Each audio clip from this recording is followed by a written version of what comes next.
মানবতাবিরোধী অপরাধের রায় প্রমাণ করে যত ক্ষমতাবানই হোক কেউই আইনের ঊর্ধ্বে নয়। এক বিবৃতিতে কথা জানিয়েছেন প্রধান উপদেষ্টা অধ্যাপক মোহাম্মদ ইউনূস।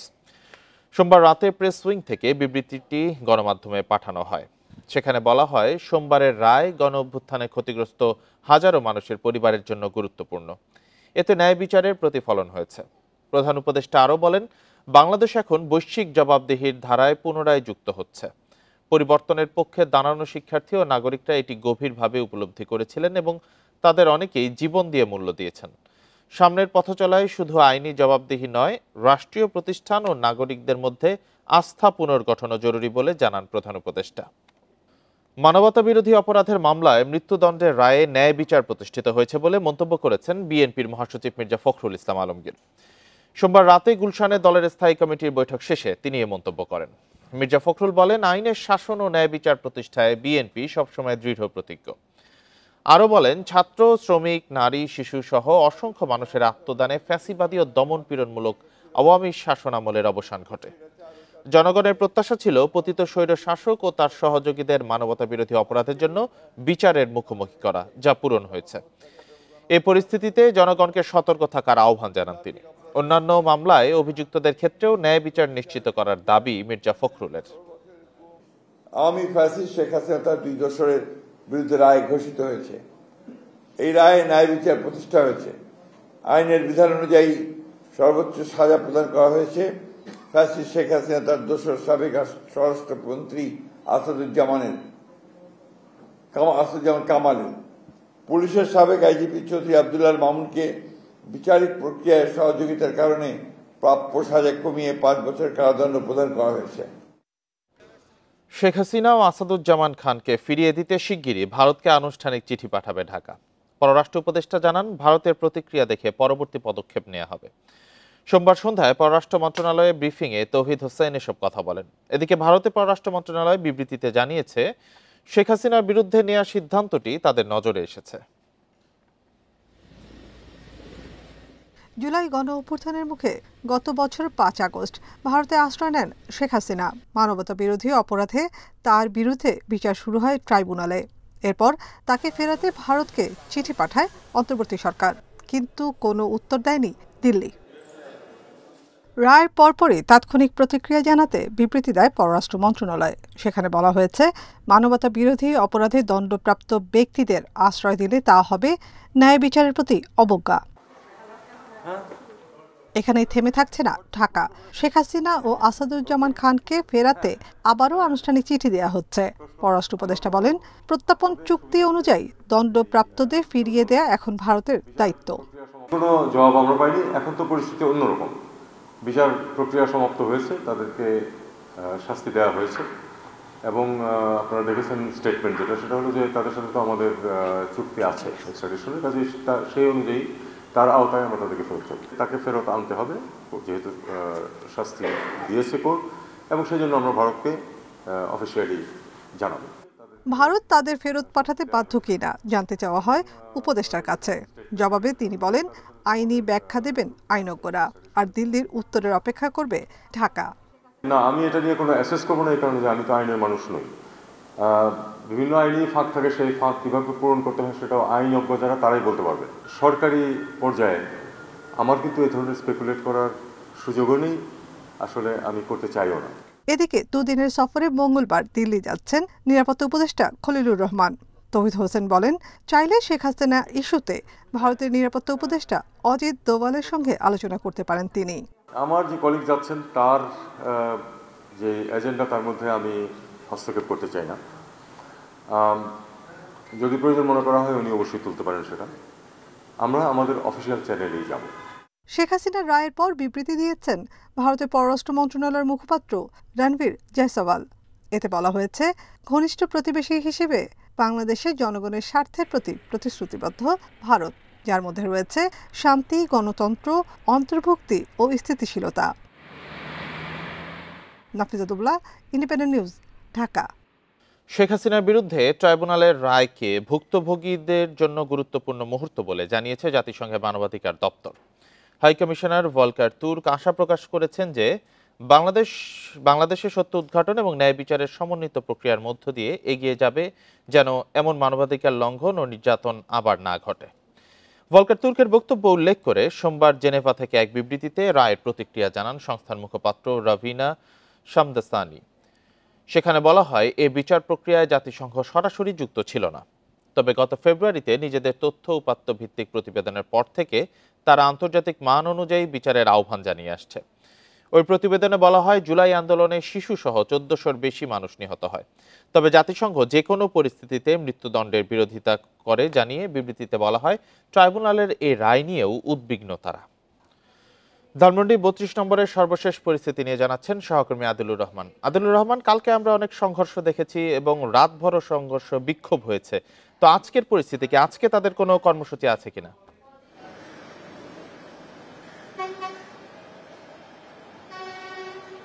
দেখুন, রাতভর কথাটি আসলে সামঞ্জস্যপূর্ণ মনে হচ্ছে না। তার কারণ হচ্ছে যে রাত্রে 11টার পর থেকে এই যে ধানমন্ডি 32-এর যে এলাকাটি, সেই এলাকাটি কিন্তু আসলে একেবারেই আইন শৃঙ্খলা বাহিনীর নিয়ন্ত্রণে চলে আসে এবং দিনভর যারা প্রতিবাদ করেছেন এবং দিনভর যারা এখানে অবস্থান করেছেন এবং বঙ্গবন্ধুর যে বাড়ি সেটি একদম বুলডোজার দিয়ে গুড়িয়ে দেওয়ার যে ঘোষণা দিয়ে এখানে জড়ো হয়েছিলেন, তারা 11টার পরপরই আসলে এখান থেকে সবাই চলে গেছেন।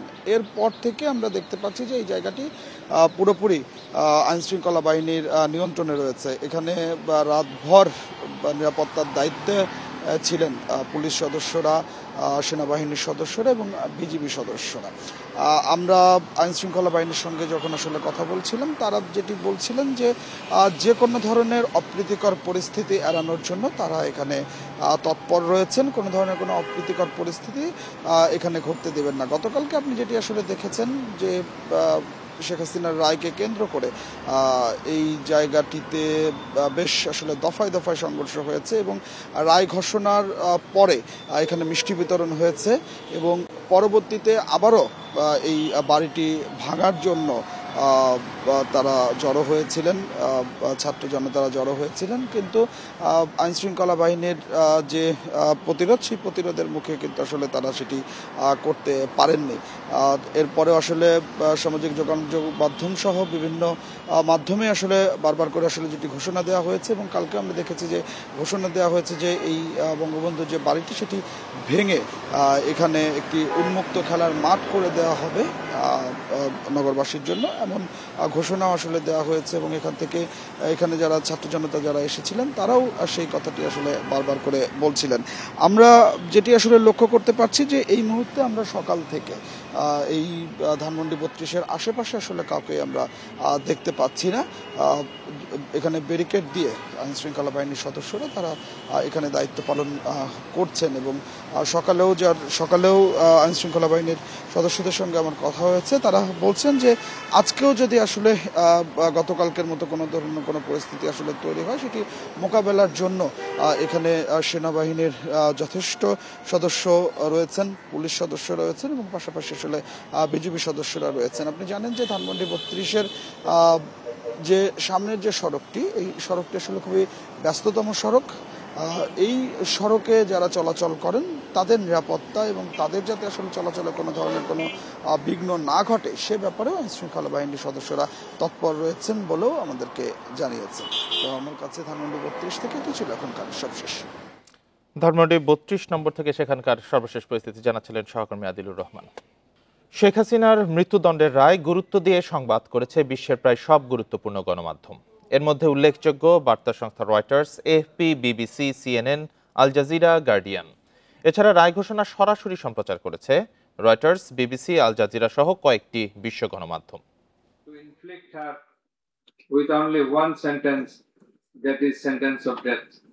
জুলাই গণ অভ্যুত্থানের সময় সংগঠিত মানবতাবিরোধী অপরাধের দায়ে শেখ হাসিনাকে মৃত্যুদণ্ডের আদেশ নিয়ে বিবিসির শিরোনাম, বিক্ষোভ দমনের নৃশংসতার দায়ে বাংলাদেশের সাবেক প্রধানমন্ত্রী শেখ হাসিনার মৃত্যুদণ্ড।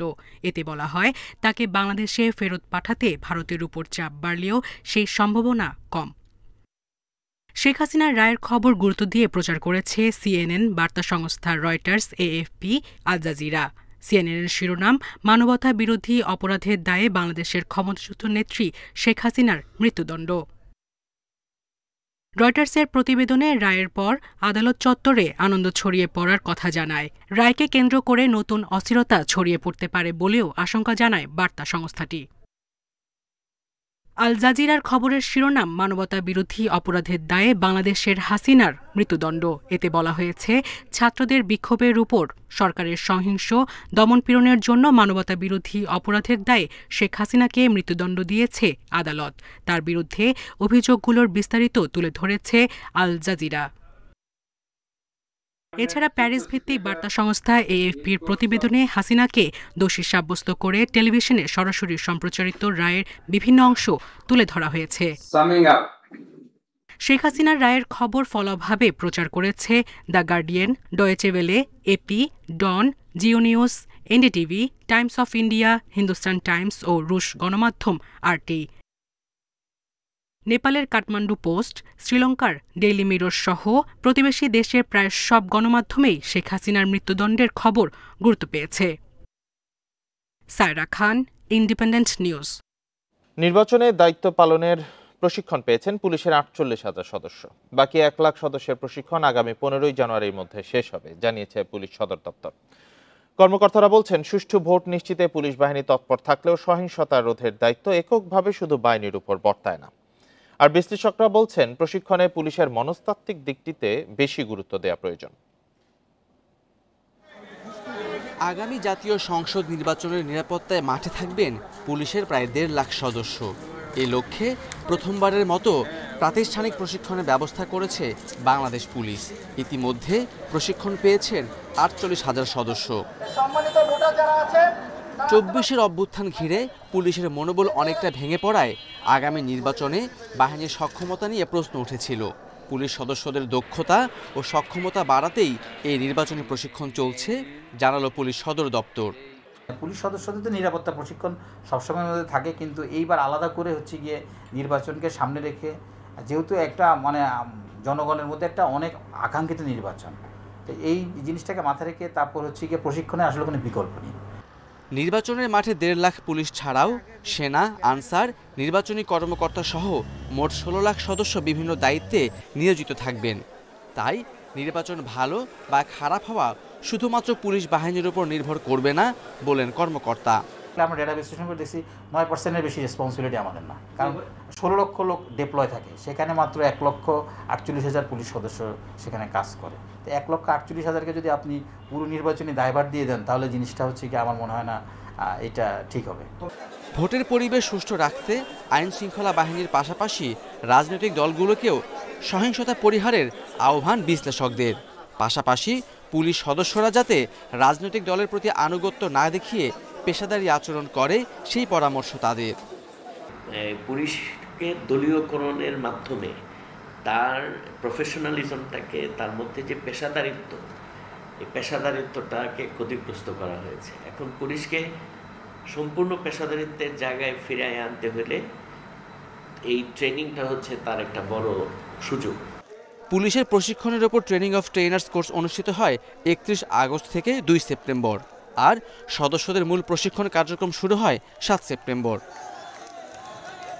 Khaled Raihan, independent news, Dhaka. শুধু নামের ভুলে হামলার মামলায় 1 মাস ধরে জেল হাজতে রয়েছেন চাঁদপুরের ভ্যান চালক আমান সোয়াল।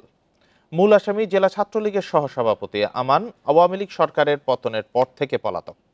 যাচাই বাছাই না করে এবং পুলিশের ভুলের কারণে এর কোনো সমাধান পাচ্ছে না ভুক্তভোগী পরিবার।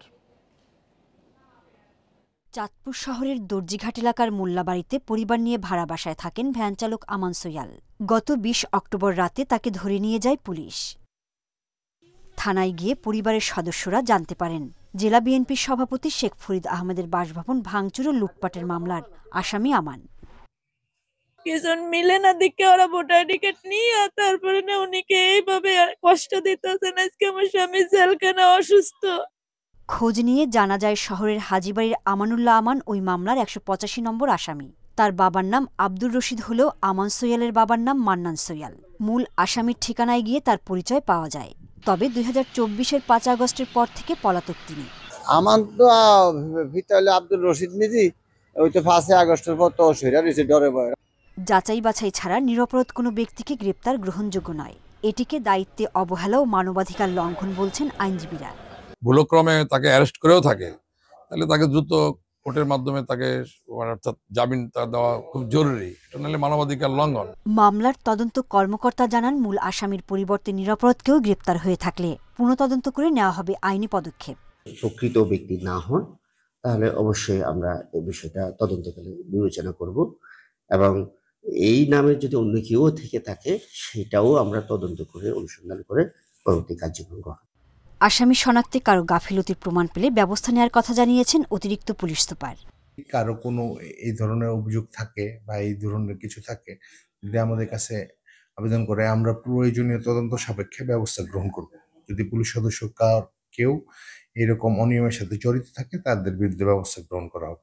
একই মামলায় আসামির ভাই আমানতকে আটকের পর ছেড়ে দিলেও নিরাপদ ভ্যান চালককে ঠিকই কারাগারে পাঠিয়েছে পুলিশ। দ্রুত তার মুক্তি চেয়েছেন স্বজনরা। Independent news. এ নিয়ে আরো জানাতে চাঁদপুর থেকে যুক্ত হয়েছেন সহকর্মী মনিরুজ্জামান বাবলু। বাবলু, এই ভ্যান চালক, ভুক্তভোগী ভ্যান চালক যেহেতু মূল আসামি নন, তাকে মুক্তি দেয়া হচ্ছে না কেন? এবং এই ভুল আসামিকে বা ভুল মানুষকে যে ধরে নিয়ে আসা হলো, এই বিষয়ে পুলিশের বিরুদ্ধে কোনো তদন্ত হবে কিনা যারা এই বিষয়টা যুক্ত ছিলেন?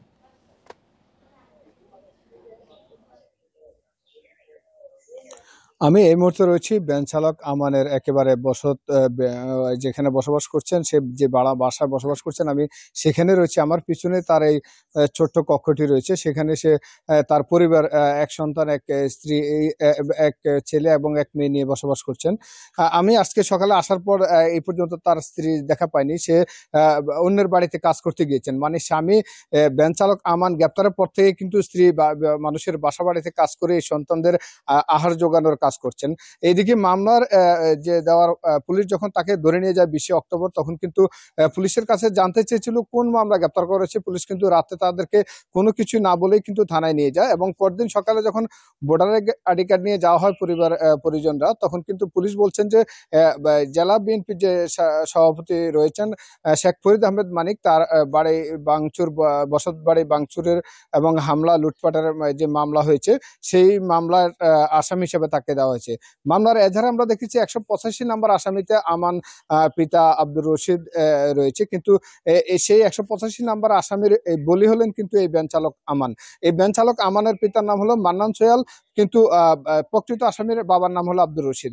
পুলিশ সেই ব্যাখ্যাটি দিতে গিয়ে কিন্তু পুলিশ যে সৎ বাবার কথা বলেছে, সেখানেও আমরা কোনো মিল পাইনি। সেখানেও দুলাল মিয়া বলা রয়েছে, কোনো দিক দিয়ে আমরা কোনো মিল পাইনি। তবে আমরা ওসির সাথে কথা বলেছিলাম, ওসি বলছেন যদি আমরা পুনর্বিবেচনা করব, তদন্ত করে যদি আমরা দেখি তাদের কোনো কাগজপত্রের গড়মিল আছে, তাহলে তিনি নিজেই বিষয়টি আইনি পদক্ষেপের জন্য তিনি নিজেই উদ্যোগ নেবেন। আমরা কথা বলেছিলাম পুলিশ সুপার, অতিরিক্ত পুলিশ সুপার, তারাও বলছেন যে যদি পুলিশের কোনো গাফিলতি থাকে তাহলে তারা এই বিষয়ে অবশ্যই ব্যবস্থা নেবেন, এবং আমান সোহেলকে দ্রুত যেভাবে হোক দ্রুত জামিনের ব্যবস্থা করবেন। যদি বিষয়টি তদন্ত শুরু করেছেন, আমরা জেনেছি যে গতকাল বিকালও এই আমানের পরিবারকে কিন্তু পুলিশ সুপার কার্যালয়ে ডাকা হয়েছে, এবং সেখানে পুলিশ সুপার কার্যালয়ে কাগজপত্র, ভোটার আইডি কার্ড নিয়ে কিন্তু সেখানে গিয়েছেন, এবং আজকেও যাওয়ার কথা রয়েছে বলে আমরা পরিবারের পক্ষ থেকে জানতে পেরেছি। পুলিশ সুপার খুবই আন্তরিকভাবে বিষয়টিকে দেখছেন বলে যে এখানকার যে পুলিশ সুপার আব্দুর রকিব রয়েছেন, তিনি বলছেন যে এটা অবশ্যই বিষয়টি আমরা দেখব এবং বিবেচনা করব। একজন নিরপরাধ কখনো সাজা পেতে পারেন না বলে তিনি বলছেন। আমরা কথা বলেছিলাম আইনজীবীদের সাথে, আইনজীবীরা বলছেন যে কোনো ভুল আসামিকে যদি গ্রেপ্তার করা হয় সেটা কিন্তু মানবাধিকার লঙ্ঘনের শামিল। যদি কোনো নিরপরাধ ব্যক্তি গ্রেপ্তার করা হয়, তাকে দ্রুত জামিনের ব্যবস্থা করায় পুলিশের দায়িত্ব বলে বলছেন আইনজীবীরা।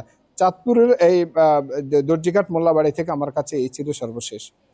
পুলিশের ভুলে 1 মাস ধরে জেল হাজতে রয়েছেন চাঁদপুরের ভ্যান চালক আমান সোহেল। এ বিষয়ে বিস্তারিত জানাচ্ছেন মনিরুজ্জামান বাবলু। চট্টগ্রামের লালদিয়া চরে আধুনিক কন্টেইনার টার্মিনাল নির্মাণ করবে ডেনমার্কের প্রতিষ্ঠান এপিএম টার্মিনালস। সোমবার রাজধানীর একটি হোটেলে এ বিষয়ে চট্টগ্রাম বন্দর কর্তৃপক্ষ ও এপিএম এর মধ্যে চুক্তি সই হয়। এজন্য সব মিলিয়ে প্রতিষ্ঠানটি বিনিয়োগ করবে 6,700 কোটি টাকা। অনুষ্ঠানে নৌ উপদেষ্টা জানান, দেশের অর্থনীতিতে নতুন দুয়ার উন্মোচন করবে লালদিয়া টার্মিনাল। দীর্ঘ সময় ধরে কন্টেইনার জট, স্বচ্ছতার অভাব ও প্রযুক্তিগত নানা সীমাবদ্ধতায় চট্টগ্রাম বন্দর পরিচালনা চ্যালেঞ্জ হয়ে ওঠে। ফলে বিশ্বমানের টার্মিনাল নিশ্চিতে বন্দর সম্প্রসারণে কাজ শুরু করে অন্তর্বর্তী সরকার।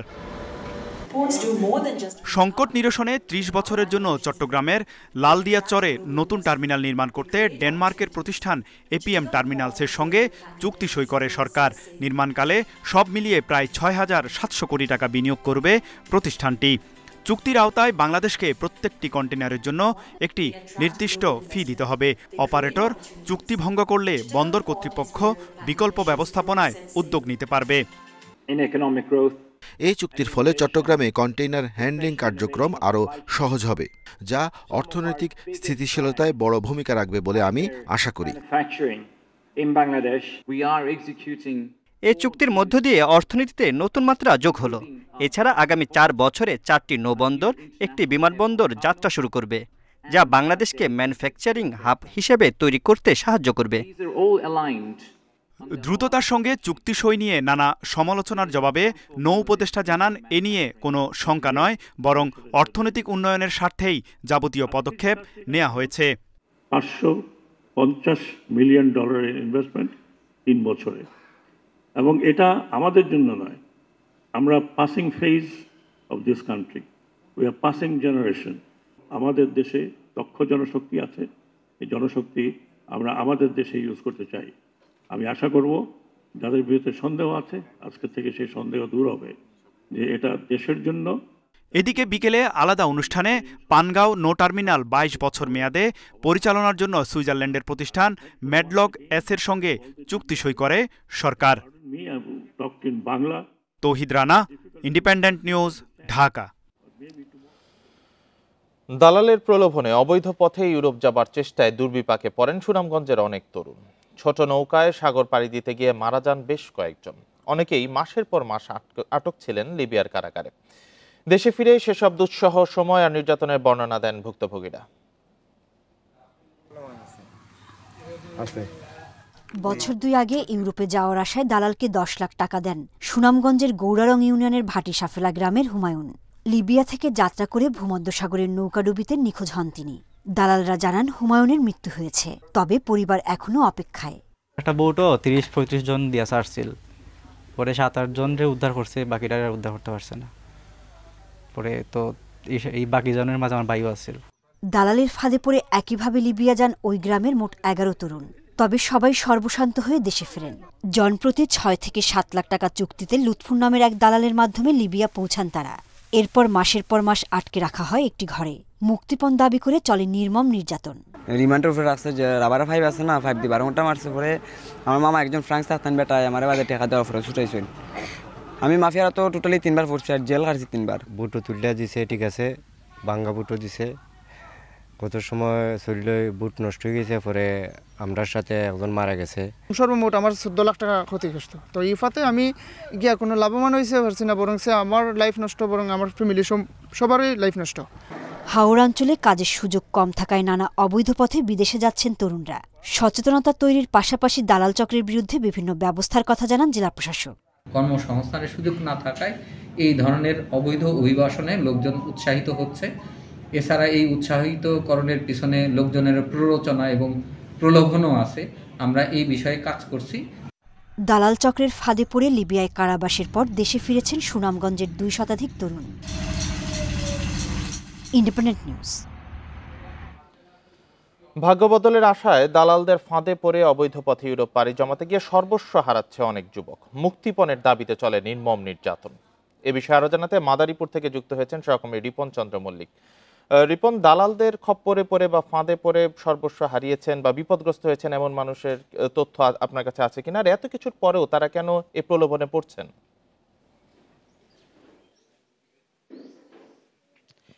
জি, আপনাকে জানিয়ে রাখছি, মাদারীপুর জেলা একটি প্রবাসী অধ্যুষিত জেলা। এই জেলার অধিকাংশ মানুষই যারা বিদেশে থাকেন তার একটি বিরাট অংশের মানুষ রয়েছেন যারা এই মধ্যপ্রাচ্য এবং ইউরোপের বিভিন্ন দেশে থাকেন। বিশেষ করে ইটালিতেই মাদারীপুরের বেশিরভাগ যুবকরা থাকেন এবং তারা আমরা গত 10 বছরে দেখতে পেয়েছি যে মাদারীপুর থেকে ইটালি যারা যাচ্ছেন তারা লিবিয়া হয়ে ভূমধ্যসাগর পাড়ি দিয়ে যে অবৈধ পথ আছে সেই পথটিকে তারা বেছে নিয়েছে এবং এই পথ দিয়ে তারা নিয়মিতভাবে যাচ্ছেন এবং অনেকেই এই পথে দিয়ে ইটালিতে যাওয়ার পথেই তারা বিভিন্ন ধরনের দালালদের খপ্পরে পড়েন এবং তারা বিভিন্ন ধরনের নির্যাতনের শিকার হন এবং দালালদের কাছে বন্দী হয়ে নানান ধরনের নির্যাতনের পরে অনেক আর্থিক মুক্তিপণ দিয়েও অনেক সময় তারা মুক্তি মেলে, আবার কখনো কখনো তারা মারাও যান। এমন খবরও আমরা প্রায়ই মাদারীপুরে আমরা শুনতে পাই, দেখতে পাই।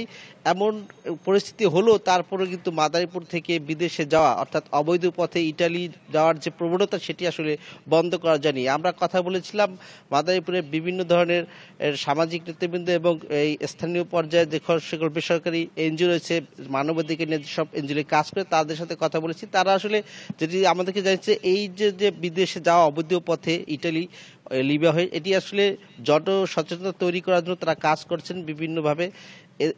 এই কাজ পর্যাপ্ত নয়, তারপর যেহেতু লোকজন বেশি বেশি যাচ্ছে ফলে এই কার্যক্রম তেমনটা কাজে আসছে না, তেমনটি আবার অনেকে মনে করছেন। আমি আপনাকে একটি পরিসংখ্যান দিতে চাই যে মাদারীপুরে মানব পাচার নিয়ে গত 10 বছরে আদালত এবং থানা মিলিয়ে মোট 329টি মামলা দায়ের হয়েছে। এর ভিতরে 292টি মামলা দায়ের হয়েছে মাদারীপুরে বিভিন্ন থানা, যে 5টি থানা রয়েছে সেই 5টি থানায়, এবং বাকি যে 37টি মামলা রয়েছে সেটি হয়েছে মাদারীপুরের আদালতে। এসব মামলার মধ্যে আবার 111টি মামলা আমরা জানতে পেরেছি যে বিভিন্ন দুই বাদী এবং বিবাদী পক্ষ অর্থাৎ দালাল চক্রের সদস্যরা এবং যারা ক্ষতিগ্রস্ত ভুক্তভোগী সেই সব পরিবারের মাঝে সমঝোতা করে তারা মামলাগুলো তুলে ফেলেছে এমন তথ্য রয়েছে। এবং বাকি যে মামলাগুলি রয়েছে সেই মামলাগুলি এখনো বিচারাধীন রয়েছে। এর অধিকাংশই মূলত দালালরা ধরাছোঁয়ার বাইরে থাকেন এবং তাদেরকে গ্রেপ্তার করা অনেক কঠিন হয়ে পড়ে, কারণ আপনি জানেন যে এই যে যারা দালাল চক্র তারা মূলত দেশের বাইরে অবস্থান করে এবং সেখান থেকে তারা তাদের একটা সিন্ডিকেটের মাধ্যমে এই কার্যক্রমগুলো পরিচালনা করে, ফলে দালালদের আসলে গ্রেপ্তার করাও অনেকটি কঠিন হয়ে পড়ে এরকম একটা পরিবেশ। তো মাদারীপুরের মানুষ আসলে এত কিছু বাধা বিপত্তি থাকা সত্ত্বেও তারা কিন্তু এই অবৈধ পথে লিবিয়া হয়ে ইটালি পাড়ি দিচ্ছে এবং এই প্রবণতা আসলে এখনো কমছে না। তো আমার কাছে এই ছিল মাদারীপুরের মানব পাচারের সর্বশেষ তথ্য। ভাগ্যবদলের আশায় দালালদের খপ্পরে পড়ছেন তরুণরা, এ বিষয়ে মাদারীপুর থেকে জানাচ্ছিলেন সহকর্মী রিপন চন্দ্র মল্লিক। ফরিদপুরে পুরোদমে শুরু হয়েছে আগাম মুড়ি কাটা পেঁয়াজের চাষাবাদ। এবার অসময়ে বৃষ্টির কারণে 2 থেকে 3 সপ্তাহ পিছিয়ে গেছে মুড়ি কাটার আবাদ। মৌসুমের শুরুতেই সার কীটনাশক সংকটের পাশাপাশি দাম বৃদ্ধির কারণে চাষাবাদ ব্যাহতের আশঙ্কা করছেন কৃষকরা। ফরিদপুরে পেঁয়াজ আবাদে ব্যস্ত সময় কাটছে কৃষকদের। কেউ প্রস্তুত করছে জমি, কেউ রোপণ করছে পেঁয়াজ। গত বছর ভালো দাম পাওয়ায় এবারও বেশি জমিতে পেঁয়াজ চাষ করছেন কৃষকরা। আগাম চাহিদা পূরণে ফরিদপুর অঞ্চলে আবাদ হয় মুড়ি কাটা পেঁয়াজের। এবার অসময়ে বৃষ্টির কারণে আবাদ পিছিয়েছে অন্তত 3 সপ্তাহ, আর সার কীটনাশক সংকটে উৎপাদন ব্যাহতের শঙ্কা করছেন চাষিরা। এতদিন পেঁয়াজ ওঠার কায়দা হয়ে যাইতো আর কি, বৃষ্টির কারণে। পরে যে বৃষ্টি আসলো ওই বৃষ্টির জন্য মানুষ অনেক পিছিয়ে গেছে। এবার সারের দাম বেশি, সার আমরা পাই না, সারের জন্য খেত করা কষ্ট হইতেছে। সারের দাম এখন মনে করেন বাইরে গেছে, জোন খরচ বাইরে গেছে, তো পেঁয়াজের দামটাও একটু ভালো পাই, তাহলে আমরা একটু লাভবান হইতে পারবো আর কি। পেঁয়াজ আবাদের লক্ষ্য পূরণে চাষিদের সব ধরনের সহযোগিতার কথা জানিয়েছে কৃষি বিভাগ। বীজ সিলেকশন থেকে শুরু করে পেঁয়াজ উৎপাদনের যে কলাকৌশল, সেই কলাকৌশলগুলি এবং চাষিদের মাঝে আমরা বিভিন্ন প্রকারের গ্রুপ মিটিং করতেছি এবং তাদেরকে যে পরামর্শ দেওয়া হচ্ছে যে সরকার নির্ধারিত যে মূল্যে সার আছে সেই নির্ধারিত মূল্যে তারা যেন সার ক্রয় করে। জেলায় 5285 হেক্টর জমিতে মুড়ি কাটা পেঁয়াজ চাষের লক্ষ্য ধরা হয়েছে, যেখান থেকে প্রায় 400 কোটি টাকা ব্যবসার আশা করছে কৃষি বিভাগ। Independent news. আর এই ছিল এখনকার সংবাদে। ধন্যবাদ সবাইকে।